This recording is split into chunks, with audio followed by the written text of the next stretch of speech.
Perang Padri berlangsung antara tahun 1803 dan 1838 di wilayah Kerajaan Pagaruyung atau wilayah Minangkabau yang sekarang disebut Sumatera Barat. Peperangan itu bermula dari konflik antara para ulama dan penduduk pribumi atas pelaksanaan ajaran Islam di Minangkabau. Kaum Padri yang terdiri dari berbagai ulama menolak adat istiadat yang banyak dipraktikkan oleh penduduk asli di sekitar Kerajaan Pagaruyung. Adat istiadat tersebut antara lain perjudian, sabung ayam, konsumsi madat, alkohol, tembakau selain sirih, aspek hukum adat matriarkat dalam pewarisan dan penegakan santai kewajiban ritual formal agama Islam. Penduduk asli dari Kerajaan Pagaruyung yang memeluk Islam tidak serius meninggalkan adat yang membuat marah Padri dan menyebabkan perang pada tahun 1803 hingga tahun 1333. Perang ini bisa dikatakan sebagai perang saudara yang melibatkan orang Minang dan suku Mandailing. Dalam perang ini, kaum Pandria dipimpin oleh Harimau Nan Salapan, sedangkan kaum pribumi dipimpin oleh Yang Tuan Pagaruyung dan kemudian Sultan Arifin Muningsah. Pada tahun 1821, kaum pribumi mulai terdesak dan pada akhirnya meminta bantuan Belanda.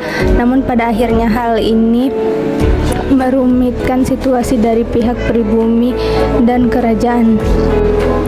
Maka pada tahun 1833 kaum pribumi berbalik melawan Belanda bersamaan dengan konflik melawan kaum Padri hingga akhirnya Belanda memenangkan perang. Perang Padri berkepanjangan yang menghabiskan harta yang merenggut nyawa.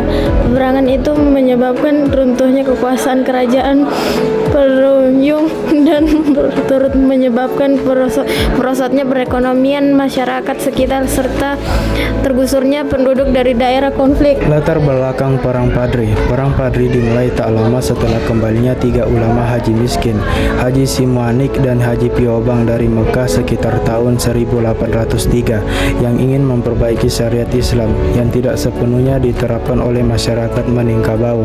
Mengetahui hal ini tersebut Tuanku dan Rencah sangat tertarik dan kemudian ikut mendukung keinginan ketiga ulama tersebut.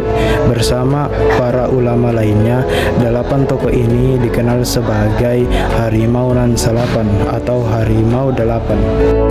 Harimau Nan Salapan kemudian meminta kepada Tuanku Lintau yang berkerabat dekat dengan yang Tuanku Pagaruyung Sultan Arifin Muningsah untuk mengajak penduduk pribumi agar meninggalkan beberapa adat yang bertentangan dengan ajaran Islam.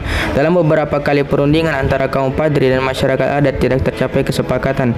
Konflik ini menimbulkan keresahan di beberapa desa Kerajaan Pagaruyung hingga tahun 1815 ketika kaum Padri yang dipimpin oleh Tuanku Lintau menyerang Kerajaan Pagaruyung dan pecah perang di Kota Tengah. Serangan ini memaksa Sultan Arif Muningsah dan menyingkir dan melarikan diri dari ibu kota kerajaan. Catatan Thomas Stamford Raffles yang mengunjungi Pagaruyung pada tahun 1818 melaporkan hanya menemukan sisa-sisa istana kerajaan terbakar di Pagaruyung.